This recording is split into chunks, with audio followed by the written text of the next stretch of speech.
Aujourd'hui, nous allons parler de la netteté de l'optique et du masque de netteté, juste après le générique. Bonjour à toutes et à tous, mon nom est Etiquinol. Si vous débarquez pour la première fois sur ma chaîne YouTube, je vous souhaite la bienvenue. Ici, on parle de post-production traditionnelle et créative sur les logiciels de post-production et bien évidemment, on parle de photographie en règle générale. Alors aujourd'hui, nous allons nous intéresser à la netteté de l'optique et au masque de netteté. Comme vous savez déjà, je ne vais pas vous refaire le schéma en règle générale, on est dans le Photolab 5, mais c'était aussi bien valable pour Photolab 4, bien sûr. Je vous renvoie sur la playlist complète de formation Photolab. Je vous rappelle, j'avais commencé sur la 4 et là je continue sur la 5, bien sûr. Vous avez un bon Learning Center, une bonne partie de vidéos dans cette playlist. Je la mets en haut à droite pour revoir un peu le principe de Photolab, bien sûr. Mais là, pour résumer le tout, comme vous le savez déjà, Photolab attribue pas mal de petites corrections quand il ouvre une photo, une de vos photos.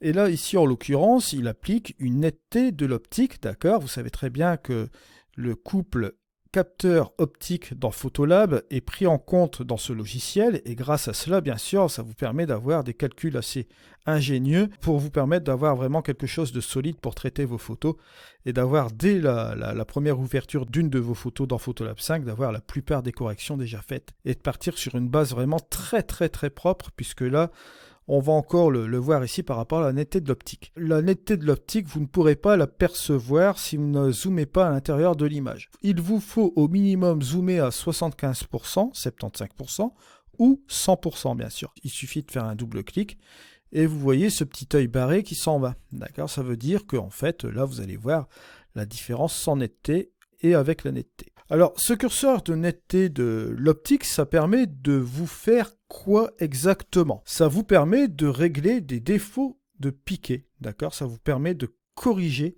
ces défauts de piqué que vous pouvez avoir sur un objectif. Quelques petits pixels flous comme ça sur votre image lorsque vous zoomez. Bon, là, on va enlever cette netteté de l'optique. Vous allez avoir l'image réelle comme vous le voyez ici. Alors attention, ne confondez pas non plus avec le flou de bouger ou bien une erreur de mise au point. Là vous voyez que la mise au point a été bien faite.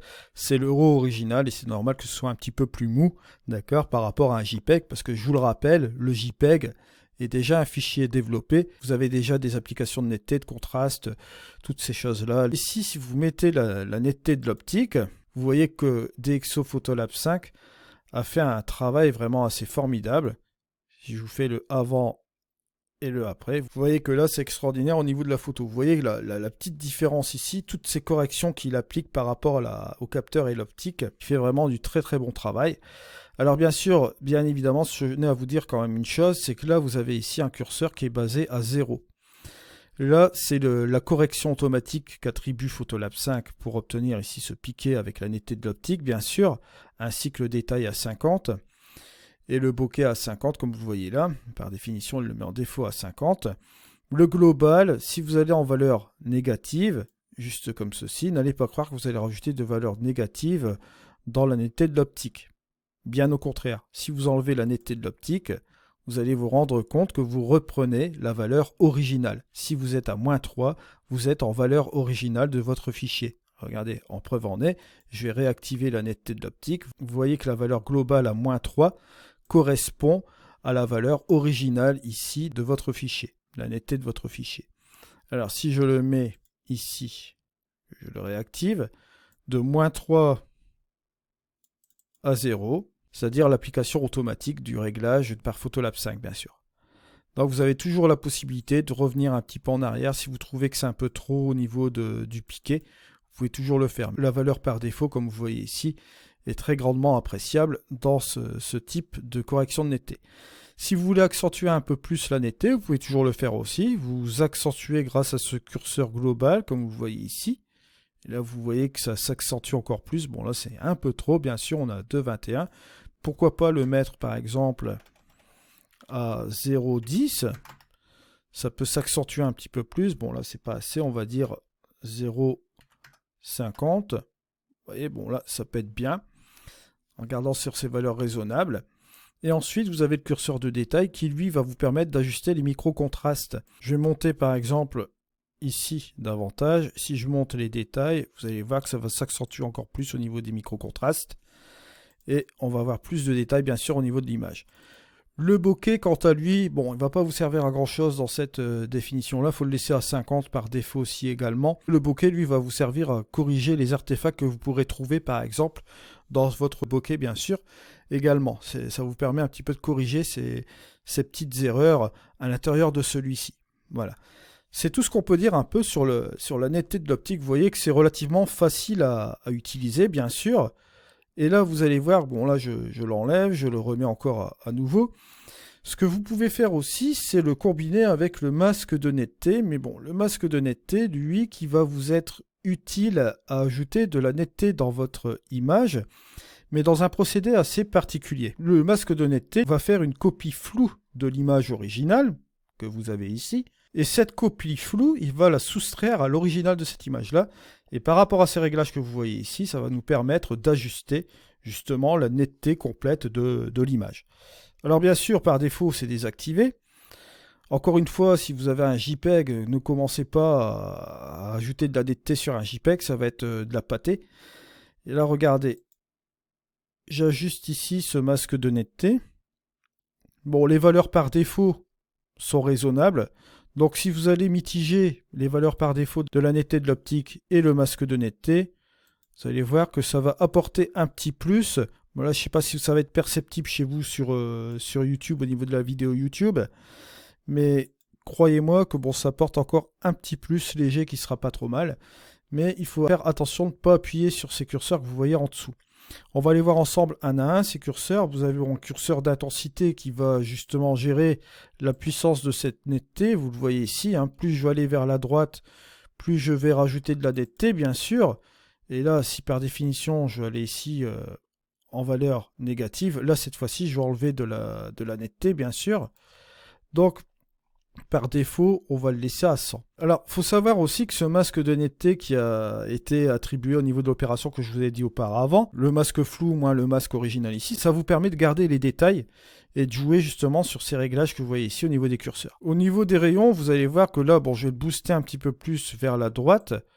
Là, on va accentuer, comme vous le voyez ici, là je reviens encore à 0, les contours ici. Vous avez la possibilité de jouer avec l'intensité et de jouer avec le rayon. Mais là, bon, vous faites attention parce que vous voyez très bien ici. Si vous mettez une intensité à 500, on a ce résultat-là.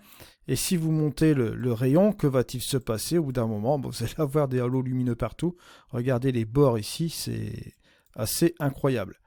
Bien sûr, bon, là je vais à l'extrême pour que vous voyez bien la petite différence, hein. Mais si je monte un petit peu à 210 et que je rajoute un petit peu de rayon, vous voyez un peu la netteté qui commence à s'accentuer ici. Le curseur de seuil, ce sera un seuil de protection. Lui, il va déterminer les pixels qui seront affectés par l'intensité et le rayon. Bon, plus vous allez être sur le 0, plus ce sera affecté, bien sûr. Et à l'inverse, si vous allez aller vers la droite, ces effets-là seront moins affectés, comme vous voyez ici. Et si vous allez complètement vers la droite, là, vous revenez à l'image originale, bien sûr. Donc là, c'est à vous d'ajuster, de voir un peu jusqu'à quel seuil vous voulez attribuer ce masque de netteté par rapport à l'intensité et le rayon. Et bien sûr, le dernier curseur de bord, ça permet d'accentuer et d'harmoniser un peu la netteté entre les bords et le centre, bien sûr. Bon, bien sûr, comme je vous l'ai dit, vaut mieux laisser les valeurs par défaut.